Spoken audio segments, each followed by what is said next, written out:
네, 안녕하세요. 만나서 반갑습니다. 코인 상승 인사드립니다. 오늘 시바이누 코인에 대한 오전장 분석 좀 진행을 해보도록 하겠습니다. 자, 현재 시점은요, 2024년 12월 19일 목요일 9시 46분 7초를 좀 지나가고 있는 시점입니다. 좀 간밤에 조금 이제 금리 결정 25 베이스 포인트를 금리를 인하를 했다라는 그런 내용들이 좀 나오고 있는데 전도표 상으로 내년에 금리 인하를 4회를 할 것이다. 금리를 내년에 4회를 금리 인하를 할 것이다라고 얘기를 했으나 지금은 이제 절반 수준인 지금은 이제 2회로 바뀌면서 비트코인이 간밤에 한 좀 폭락이 좀 나오는 그런 모습이었어요. 마이너스 한 3%에서 마이너스 한 4%까지 좀 폭락이 좀 나오면서 시바이누 코인까지도 좀 강한 좀 하락이 좀 연출이 되었습니다.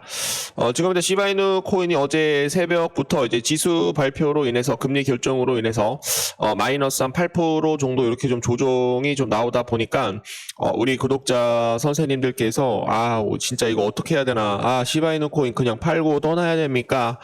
지금 현재 전체 물량 중에 전체 전 재산에서 지금 현재 50%가 물렸습니다. 마이너스 50%로 절반 날아갔습니다. 이렇게 좀 얘기를 해주시는 분들 굉장히 많이 있으셔가지고 그 부분에 대해서 많은 분들한테 좀 양해를 좀 부탁을 좀 드려보도록 하겠습니다.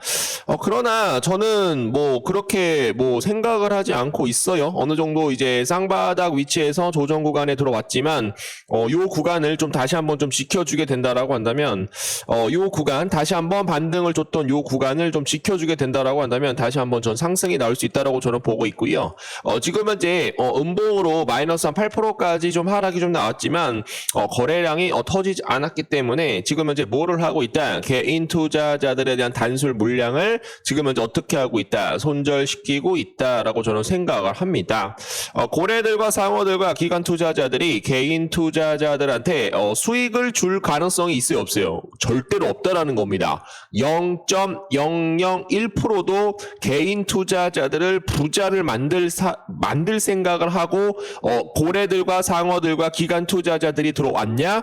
이 인간들은 여러분들 호락호락하지 않습니다. 개인 투자자들을 어떻게 하면은 털릴까? 개인 투자자들을 어떻게 하면은 거지로 만들어 버릴까? 이런 생각을 하면서 코인 투자로 들어왔다라는 거예요. 제로성 게임입니다, 여러분. 여러분들이 멘탈 잘 잡으셔야 돼요. 이거 하락했다라고 해서 여러분들 전체 물량 다 파시게 되시면 나중에 수직각으로 상승을 했었을 때 우리가 수익을 볼 수가 없다. 지금은 이제 하락을 하고 있지만 거래량이 터지지 않고 있다. 자, 양봉에서만 거래량 터지고 있다. 다시 한번 조정 구간에서 쌍바닥을 짚고 나서 거래량이 다시 한번 터지게 된다라고 한다면 다시 한번 전 고점을 돌파를 할 수 있다라고 저는 생각을 합니다. 자, 이 부분에 대해서 여러분들이 좀 이해를 해주시면 좋을 것 같고, 오늘은 좀 오전 방송에서는 제가 좀 뉴스를 좀 말씀을 좀 드려보도록 할게요. 그래서 좀 집중 좀 부탁을 좀 드려보도록 하겠습니다.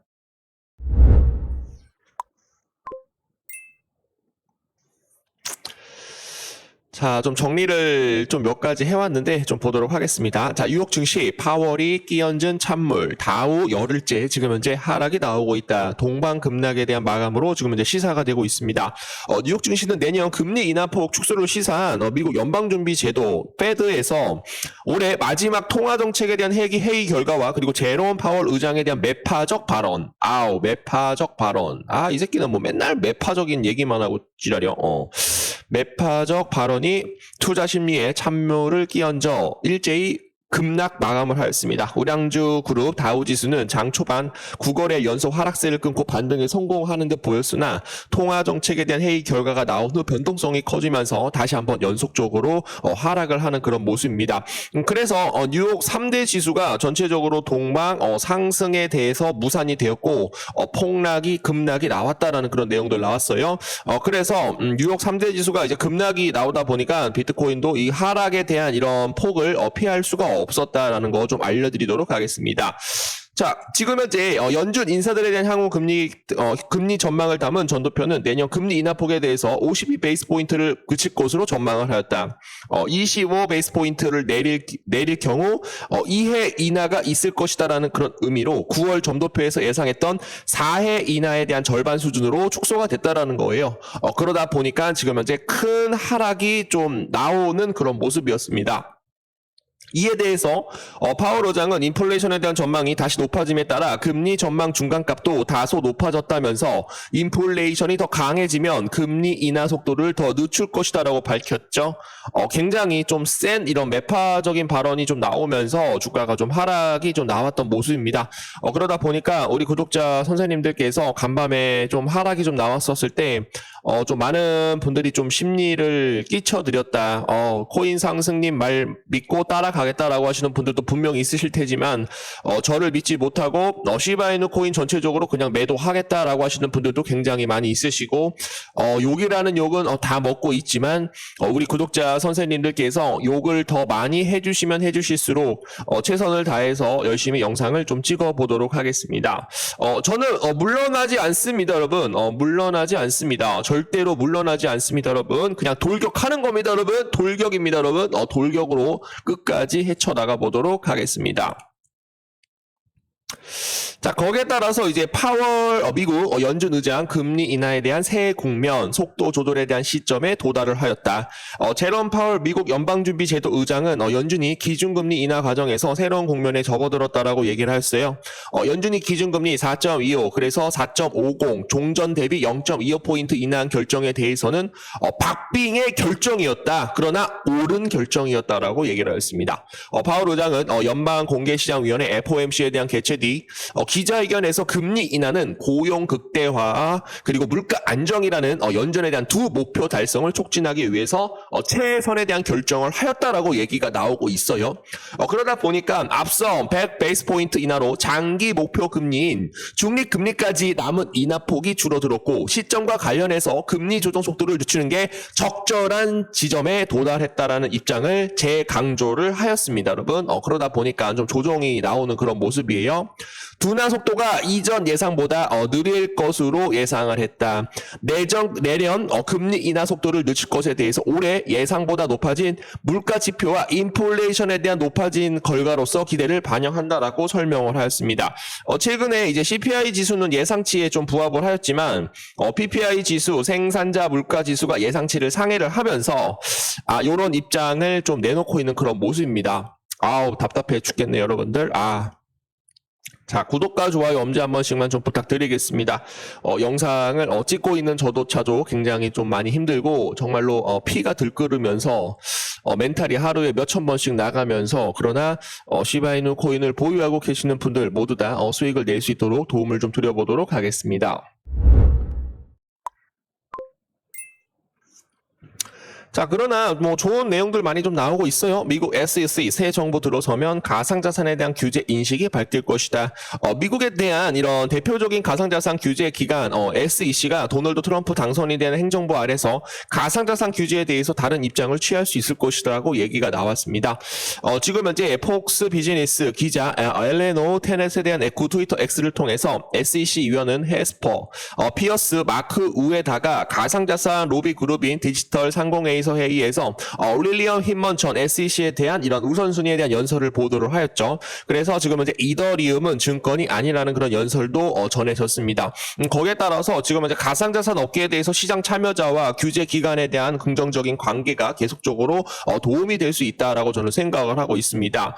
자, 파월 비트코인 전략 준비금 질문에 비트코인은 소유가 불가능하다. 뭐 이런 얘기도 또 나왔어요, 여러분들. 이런 얘기 다 하다 보니까 또 비트코인이 좀 하락이 좀 나오고 있는 그런 모습입니다. 자, 트럼프, 제롬 파월 연준 의장, 바이든 편 들려해, 연임없다.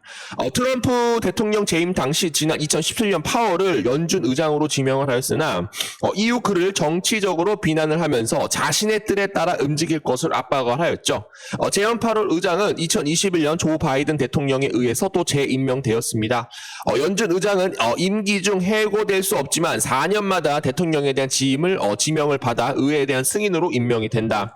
트럼프는 재임 당시 파월 의장과 사사건건 논쟁을 벌이며 금리 인상이 경제해를 끼친다며 비난을 했지만 연준은 독립적으로 지금 이제 비정치 기간이라는 점을 내세워 이를 무시를 했다라는 거 여러분들. 자 보세요. 자 지금 연준이 계속적으로 비트코인에 대해서 좀 부정적인 그런 내용들을 좀 얘기를 하고 있습니다. 그러다 보니까 비트코인이 상승을 하려고 하더라도 계속적으로 이제 찬물을 끼얹고 있고 뭐 금리 인상한다, 금리 인하에 대한 이런 시점을 더 늦출 것이다 이런 악재적인 내용들 나오고 있어가지고 지금 이제 트럼프가 좀 빠르게 좀 임기가 좀 진행이 돼야 돼요. 임기를 해야. 이 양반을 좀 어떻게 좀 해야 될 것 같아요. 요리를 좀 해야 될 것 같습니다. 지금까지는 바이든 편입니다. 여러분 어쩔 수 없어요.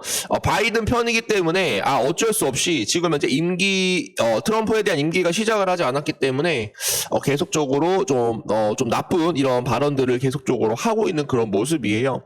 그러나 지금 이제 트럼프 11월 대선으로 미국 가상자산에 대한 새로운 시대가 열릴 것으로 지금 현재 사료가 되고 있습니다. 뭐 걱정할 필요가 없습니다, 여러분. 비트코인은 다시 한번 크게 저는 반등할 수 있다라고 계속적으로 얘기를 해드려 보도록 하겠고요. 암호펀드 임원 강세장 끝났다고 생각할 이유 없다. 오히려 지금은 매수 위치다라는 거 여러분들께 말씀을 드립니다.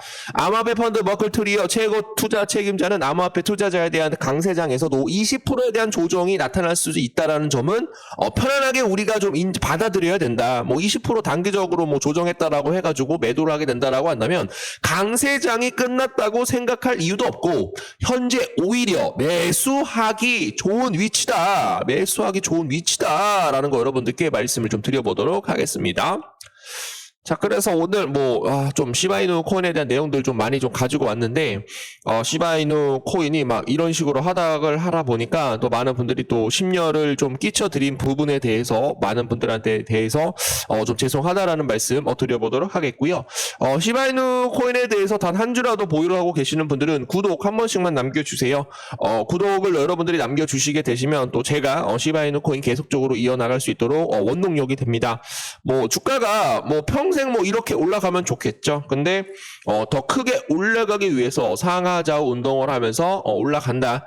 그래야 개인 물량을 털고 크게 올라가는 것처럼 지금은 개인 투자자들에 대한 물량들만 털면서 다시 한번 정고점 돌파가 나왔을 때 거래량 터지면서 다시 한번 올라갈 수가 있다. 우리가 요거만 좀 생각을 해주시면 감사드리겠습니다.